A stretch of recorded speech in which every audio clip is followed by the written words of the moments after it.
su descubrimiento tiene que ver con que como que cada existencia se rige bajo ciertas reglas. ¿Es correcto? Sí, correcto.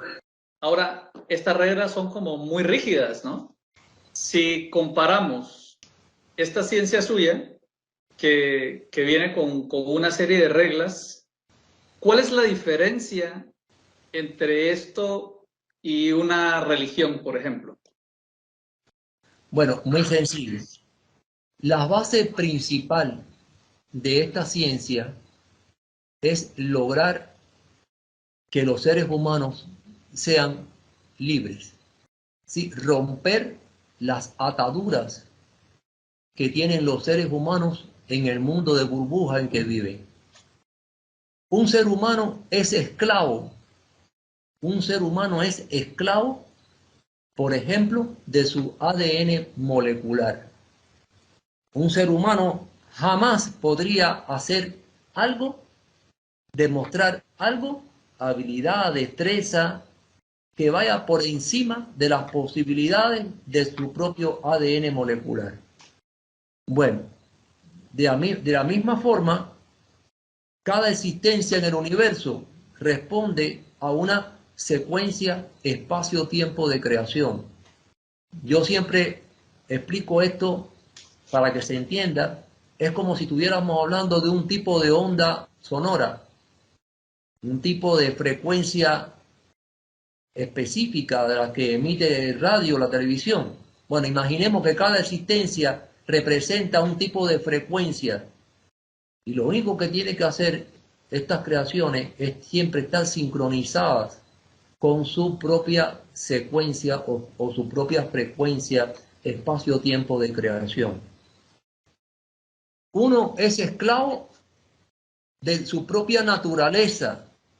Uno es únicamente esclavo de su propia naturaleza, de su integración propia cuántica de creación y de ahí su secuencia espacio-tiempo y vista desde un mundo macro de su propio ADN molecular.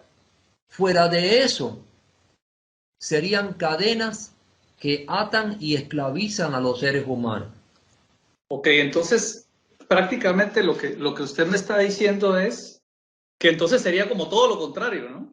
Porque si esto es algo muy específico de cada quien y normalmente pues en las creencias y todo esto se rigen por ciertos patrones y todo el mundo cree en lo mismo, aquí es algo como totalmente personalizado, vamos a decirlo así.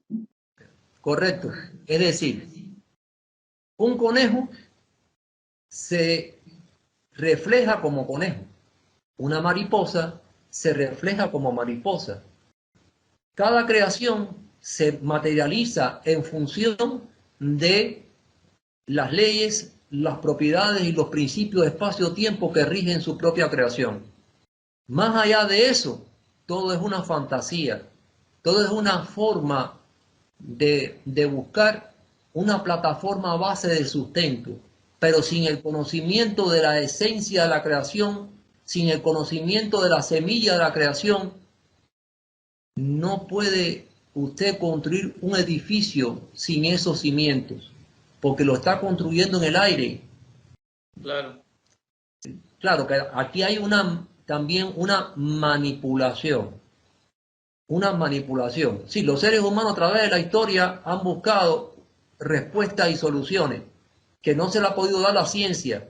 Entonces se han tenido que refugiar en estas concepciones idealistas, fantasiosas, a que llaman religión. Y realmente, de la misma forma que alguien dice que se inspiró en un libro sagrado por Dios, lo mismo dice un paciente psiquiátrico cuando habla con Cristóbal Colón, por ejemplo. Entonces, realmente, lo que estamos diciendo es que los seres humanos únicamente pueden estar orientados hacia una personalización que refleje lo que realmente es ese ser humano o ese animal o esa planta. Más allá de todo eso es una manipulación. Y evidentemente los gobiernos manipulan, evidentemente las religiones manipulan, las filosofías de alguna manera manipulan. Es decir, todo es una manipulación buscando intereses económicos, políticos, comerciales, más allá de la verdadera esencia. Es decir, hoy por hoy es más importante lo que se refleja que realmente la verdad de lo que se está reflejando. Se vive en un mundo de burbujas. No importa la verdad de la verdad de la verdad. No, se vive en ese mundo fantasioso y los seres humanos han vivido siempre, se han acostumbrado siempre a vivir dentro de su propia mentira. Entonces Bueno, inventamos especulaciones, historias y vivimos en ese mundo de fantasía. Pero pero el mundo de fantasía se acaba cuando tienes un accidente de tránsito.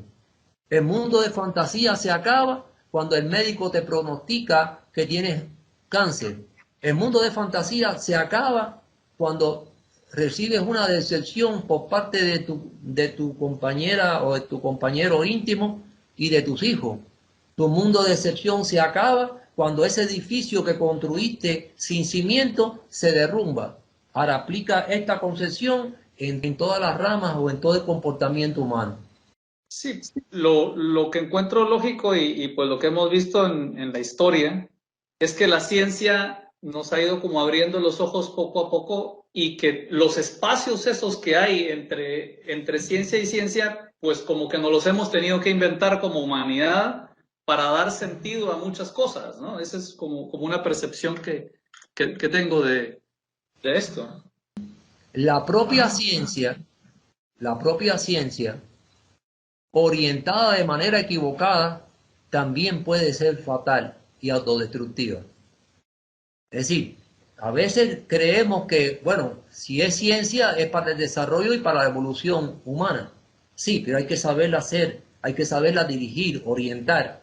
La propia ciencia se puede convertir en nuestra propia autodestrucción. Entonces hay que tener cuidado, inclusive cuando se habla de ciencia y también quiénes son los que están a cargo como guía de esa ciencia.